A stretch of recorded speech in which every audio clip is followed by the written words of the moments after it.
Good evening. So this is my second video review in my Pomerol Wine and Dine series, which I'm doing over one evening, but I'm releasing it over a couple of weeks so that I can have more time to try the wine in a few days and see how it pans out.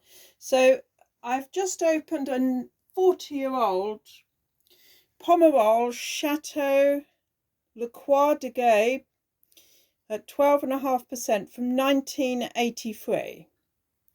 Now, it's pretty rare to find wines of this age, and I'm sure when they are bottled by the estate, there's not the thought of this amount of age gathering on them.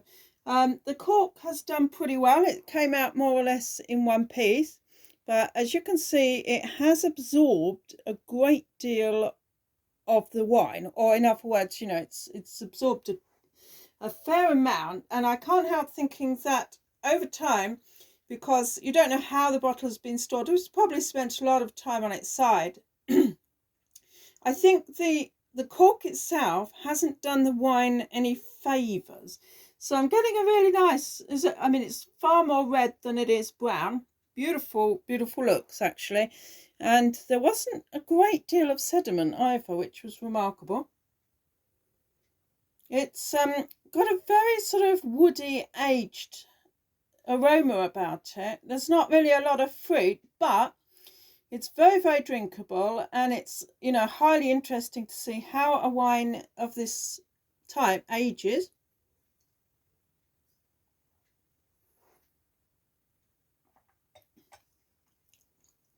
So I would say, there's a great deal of oakiness, but a lot of the taste, I honestly think, is coming from this cork, to be absolutely fair.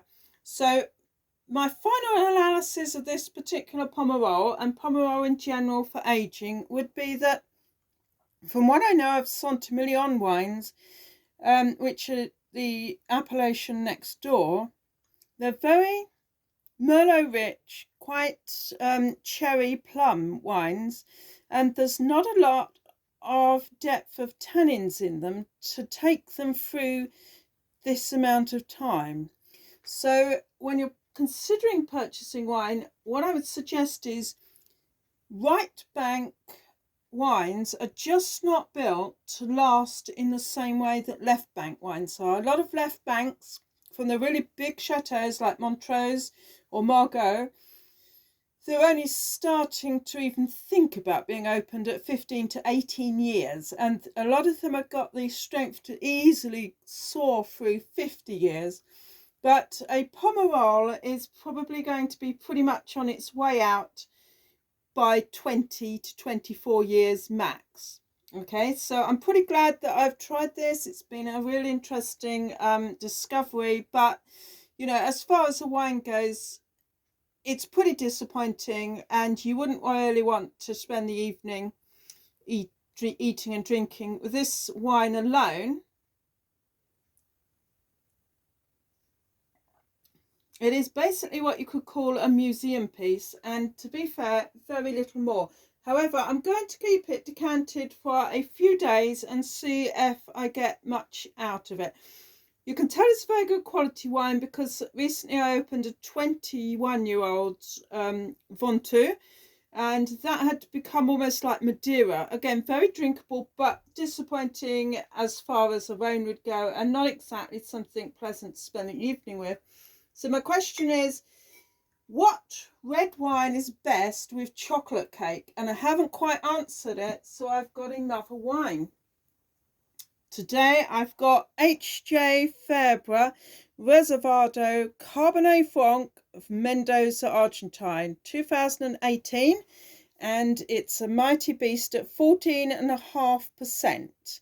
So you might say, what is the similarity between this and that? Well, Fabre is a guy whose family goes back generations in Bordeaux, so he's got all the great wine tradition behind him. He's gone out to Mendoza and Cabernet Franc. Remember, this wine was 86% Merlot and 14% Cabernet Franc. So here's the Cabernet Franc on its own. The wine won't need decanting. let's see how this performs. Now, don't get me wrong, the other wine and Pomerol is an absolute classic. You know, I'm very glad to have tasted it, but I am looking for the contender of the contest is which wine is best with chocolate cake, and I feel certain I might just have found it here. So this wine is now 5 years old, which should be really excellent. Cabernet Franc is one of the undersung grape heroes of the world. It's one of the mainstays of Bordeaux, and it performs brilliantly on its own. You can get a good example from the Loire, from Saumur. So this should be a mighty wine indeed. Wow. Already into the glass, it's a really hefty damson with, you know, a great deal of blackness, a lot of hefty black currant looks there.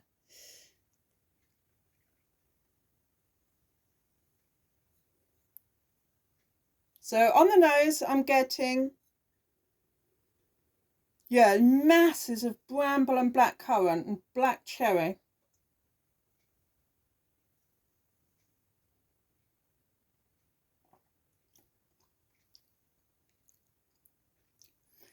Well, a complete contrast to the other wine. Very Merlot heavy, the other wine. But this is Cabernet Franc all on its own. And what a definitive grape it is. It really is able to stand up there with the strongest of the Cabernet Sauvignons and Malbecs of the world. Hugely damson in character. There's a good deal of tartness in there. I think, again, this one is going to mature over a few days and it will probably be much more pleasant. It's a really in-your-face red. It wouldn't appeal to everyone by any means, but I think if you like a Shiraz, you might well be, you know, in there. Possibly if you're more of a Malbec person, you might find it a bit of a shock.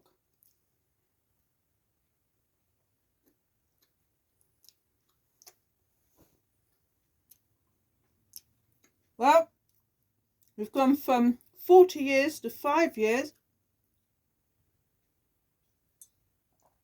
And this wine is mostly fruit. There's very little spice or leather about this. And don't get me wrong, it's not a lush wine by any means. It's a, you know, big, busting damson of a wine. I think it's going to go fantastically well with the cheeses. The acidity is just going to be perfect, I think. It's going to be a very, very interesting wine and dine. That is a magnificent wine. It does not have the bounce of a Malbec, but it's really got a cutting edge to it. It's beautiful, absolutely incredibly beautiful. One of the best made wines I've tasted this year. Absolute gem of a wine. You couldn't have had two more contrasting wines here. Highly recommend this one. Highly recommend Pomerol, but probably just stick at about 15 years, I would suggest, max. So I'm really looking forward to tucking into the Stilton, but I can honestly say I don't think I've yet found the contender for the absolute world's best wine with Stilton and or chocolate cake. But this one is going to do me all right. It's going to be okay. I think I'm going to really enjoy that one. So thanks for looking in. Keep on daily reviews, winezone.uk.